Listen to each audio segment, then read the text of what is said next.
नमस्कार, मैं हूं अखिलेश पांडे और आप देख रहे हैं सी न्यूज़ भारत। वक्त हो चुका है न्यूज़ बुलेटिन का। इस न्यूज़ बुलेटिन में बात होगी बाराबंकी की, जहां पुलिस ने 15 साल पहले परिवार से बिछड़ी महिला को उसके परिवार से मिलाया। आगे चर्चा होगी फिरोजाबाद की, जहां शिकोहाबाद में प्रिंस अग्रवाल ने किया सीए की परीक्षा को पास। साथ ही आगे बात होगी सीतापुर की, जहां पुलिस अधीक्षक ने किया थाना रामकोट का निरीक्षण। और भी तमाम खबरों पर आइए विस्तार से करते हैं चर्चा।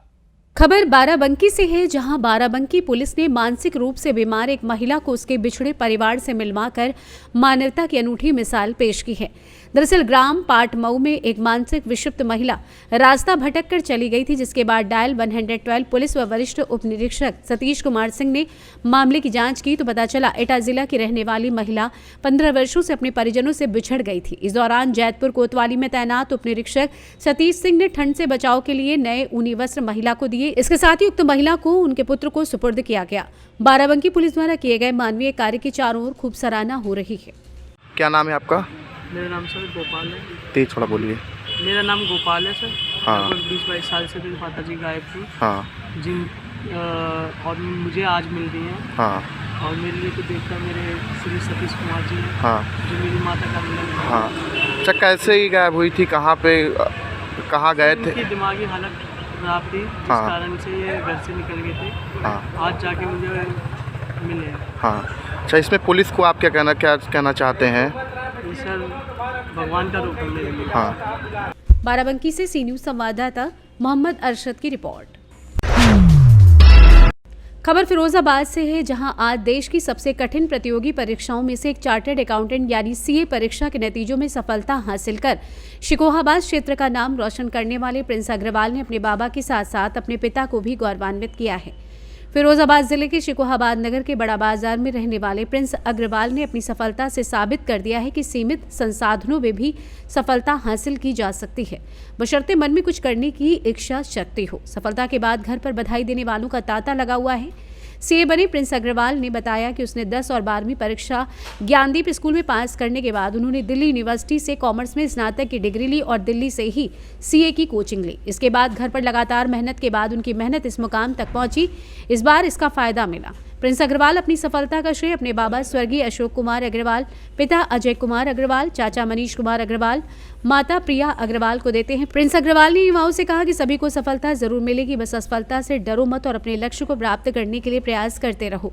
प्रिंस अग्रवाल 2 भाई और 2 बहनें हैं, जिनमें बहन ऋतिका LLB नोएडा से कर रही है, वहीं प्रांजल बीटेक रांची से कर रहा है, वहीं भाई तुषार सीए का कोर्स कर रहा है, वहीं माता प्रिया अग्रवाल गृहिणी हैं। इस अवसर पर भारतीय उद्योग व्यापार मंडल नगर अध्यक्ष कुलदीप गुप्ता उर्फ जोनू, अंशु नेता आलोक अग्रवाल, संजीव बाबू, जैन एडवोकेट सहित अन्य पदाधिकारियों के अलावा आसपास के लोगों ने प्रिंस अग्रवाल को मिठाई खिलाकर शुभकामनाएं एवं बधाई दी। आइए जानते हैं इस विषय में प्रिंस अग्रवाल का क्या कुछ कहना है। आज किस तरह की सफलता प्राप्त की? किस तरह की सफलता प्राप्त की? आज मेरा सीए फाइनल का रिजल्ट था और भगवान भोलेनाथ की कृपा से, मेरे दादाजी के आशीर्वाद से और मेरे मित्रगण और परिवारगण के सहयोग से आज मैं सीए उत्तीर्ण कर गया और अब मैं सीए बन चुका हूँ। आज इस सफलता को आप किसको श्रेय देना चाहेंगे? इस सफलता का सबसे बड़ा श्रेय जाता है मेरे दादाजी को, जिन्होंने सबसे पहला सपना देखा था मुझे सीए की तरह देखने का। हालांकि वो हमारे बीच नहीं है, 2023 में वो हमें छोड़ के चले गए, पर जिस तरह से निरंतर वो पूजा पाठ में मग्न रहते थे और अपनी पूरी पूजा पाठ वो हम बच्चों के ऊपर निछावर कर देते थे, जो भी मांगते थे हमारे लिए मांगते थे। उनका सबसे बड़ा और आखिरी सपना यही था कि मुझे सीए बनते देखें, तो आज मैं जो कुछ भी हूँ मैं उन्हीं को डेडिकेट करना चाहता हूँ, मेरे दादाजी को। फिरोजाबाद से सी न्यूज़ संवाददाता सनीश कुमार गुप्ता की रिपोर्ट। खबर खूंटी से, जहां सड़क सुरक्षा को लेकर जिला पुलिस कप्तान ने कहा कि पेट्रोलिंग के दौरान पुलिस जवानों के पास होंगे अपराधियों की पूरी लिस्ट। इसकी मदद से बाहर घूम रहे अपराधी पर रहेगी पुलिस की पैनी नजर। इसके अलावा पुलिस कप्तान ने बताया कि अफीम विनिष्ट का कार्य जोरों पर है। जिले में जहां जहां खेती की गई है, गुप्त सूचना के आधार पर कार्रवाई की जा रही है। खूंटी से सी न्यूज़ संवाददाता शहीद अंसारी की रिपोर्ट। अच्छा कार्य किए हैं, उसमें खासकर पीएम ड्यूटी के दौरान जिन्होंने विशेष मेहनत की थी, उसमें सीआरपीएफ के भी कुछ लोग थे और जिला पुलिस बल के लोग थे और वरीय पदाधिकारी में डीएसपी इंस्पेक्टर्स जो भी थे उनको प्रशस्ति पत्र देकर सम्मानित किया गया। उसके अलावा क्राइम मीटिंग में हम लोग जैसे हर महीने करते हैं, जो भी कांड लंबित हैं, जो भी पुराने कांड हैं, उनकी विशेष तौर पर समीक्षा की गई पॉक्सो और 376 के जो कांड है, जो क्राइम अगेंस्ट वुमेन के कांड है, उसमें त्वरित अनुसंधान करके 60 दिन के अंदर केसेस को डिस्पोज करने के लिए निर्देशित किया गया है और उनकी भी समीक्षा की गई है। आईटी एक्ट के केसेस की भी अतिरिक्त जो इंस्पेक्टर्स जिसको देखते हैं केसेस को, उसकी भी समीक्षा जो है मेरे द्वारा आज की गई। पुराने लंबित वारंट कुर्की जो थानों में पड़े हैं उनको निष्पादित करने का निर्देश दिया गया है। जो भी अवैध अफीम की नष्टीकरण में कार्रवाई चल रही है, उसमें कार्रवाई जो है पिछले वर्ष से भी ज़्यादा तेज़ी से चल रही है अभी जिले में, और इसको बनाए रखने के लिए सभी थाना प्रभारियों को कहा गया है और जो भी असिस्टेंट्स हैं हम लोग वो जिला स्तर से सभी थानों को कर रहे हैं।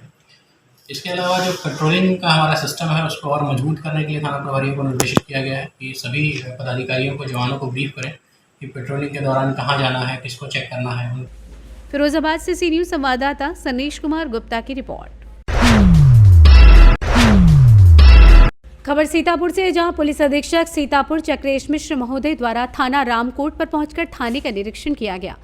निरीक्षण के दौरान अपर पुलिस अधीक्षक उत्तरी प्रकाश कुमार भी मौजूद रहे। महोदय द्वारा बाल मित्र थाना, महिला हेल्प डेस्क, थाना कार्यालय, मालखाना, बंदीगृह, कंप्यूटर कार्यालय, थाना भोजनालय, निर्माणाधीन बैरक, विवेचना कक्ष के साथ संपूर्ण थाना परिसर को चेक किया गया एवं थाना कार्यालय के अभिलेखों को चेक कर उनके बेहतर रखरखाव व उनको अत्यावधिक रखने, मालखाने को चेक कर उनमें दाखिल माल के निस्तारण व उचित रखरखाव के संबंध में संबंधित को आवश्यक दिशा निर्देश दिए गए।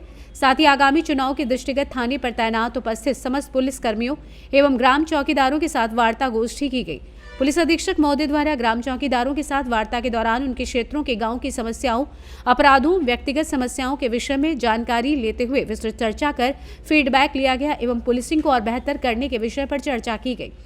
महोदय द्वारा समस्त पुलिसकर्मियों और चौकीदारों से उनके क्षेत्र में अपराध नियंत्रण, निगरानी हेतु आवश्यक दिशा निर्देश दिए एवं चौकीदारों को निगरानी हेतु आवश्यक वस्तुएं, कंबल, टॉर्च, जैकेट, साफा आदि सामग्री वितरित की गई। तदोपरांत महोदय द्वारा निर्माणाधीन चौकी नवीन चौक का निरीक्षण भी किया गया। आज थाना रामकोट परिसर में एक कार्यक्रम का आयोजन किया गया जिसमें जो हमारे ग्राम चौकीदार हैं उन सभी लोगों से वार्ता की गई। गांव में जो उनके यहाँ अपराध हैं अथवा उनकी जो अपनी व्यक्तिगत समस्याएं हैं, उनकी जो सरकारी काम करने में उनको कोई समस्या आ रही, सभी बातों पर चर्चा की गई। साथ में थाना रामकोट का निरीक्षण किया गया। यहाँ पर अनेकों नई व्यवस्थाएं बनाई गई हैं, उसके बारे में जो थाना प्रभारी हैं उनसे जानकारी ली गई और इसका थाने का निरीक्षण किया गया।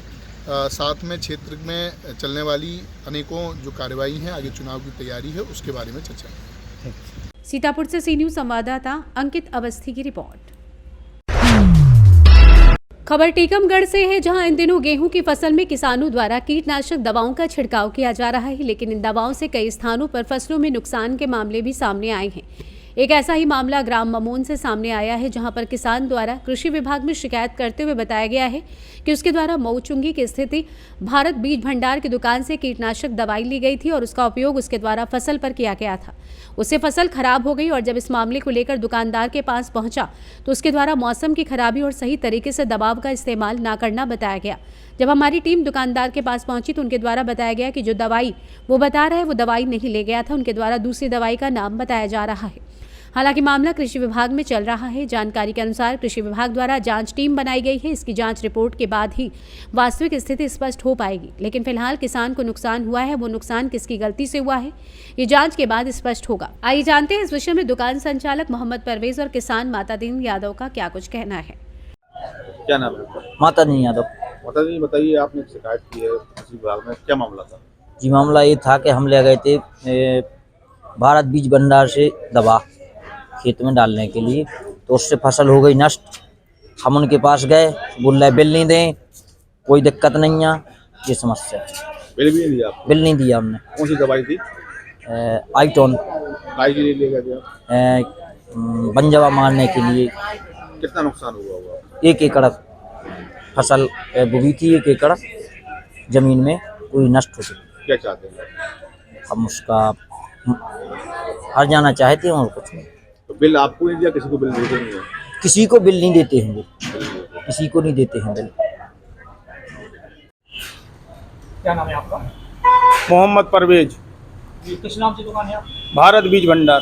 बताइए, जो मोहनपुरा का एक मामला आया है जी, उसको आपने दवाई दी जी, और उसकी फसल मर गई है, अब क्या है मामला? वो मेरे पास आया था, वो बोल रहा कि मुझे को किसी की दवा चाहिए, तो मुझसे वो भीड़मार ले गया। धानुका की आती है भीड़मार, 1 लीटर दवा ले गया था। वो कह रहा था मुझे किसी में डाल ली हैं। तो 1 लीटर दवा बीडमार ले गया था धानुका कंपनी की। हाँ, अब वो बोल रहा था कि मैं बीडमार दवा और भी किसानों को दे रहा हूँ। ठीक है, कोई कंप्लेन नहीं है, 1 नंबर रिजल्ट है, पुरानी कंपनी है, सब लोग डालते हैं। 90% 95% किसान बीडमार डालता है अपने यहाँ गेहूँ में खरपतवार के लिए, और उसके अच्छे रिजल्ट भी हैं। या 15-20 दिन से धूप निकली नहीं है तो सारे किसानों की पीली की समस्या आ रही है, पत्तियां थोड़ी सी पीली पड़ रही हैं। हमने आपको बताया कि आपका कहना है कि हमने दूसरी दवा दी आइसोलोन। नहीं, मुझसे बीडमार ले गया वो धानुका की जी। बता रहे हैं कि हम आइसोलोन, अब वो क्या डाल रहा है क्या नहीं डाल रहा है, अब हम क्या बता दें। अब हम हर किसान के साथ जा तो नहीं ना सकते किसी खेत में डालने के लिए। तो आपने कौन सी दवा दी? बीडमार धानुका कंपनी की जी। टीकमगढ़ से सी न्यूज संवाददाता गिरीश कुमार खरे की रिपोर्ट। फिलहाल के लिए इस न्यूज़ बुलेटिन में बस इतना ही। देश दुनिया की तमाम खबरों के लिए देखते रहें सी न्यूज़ भारत। हर खबर आपके साथ, आपके हाथ।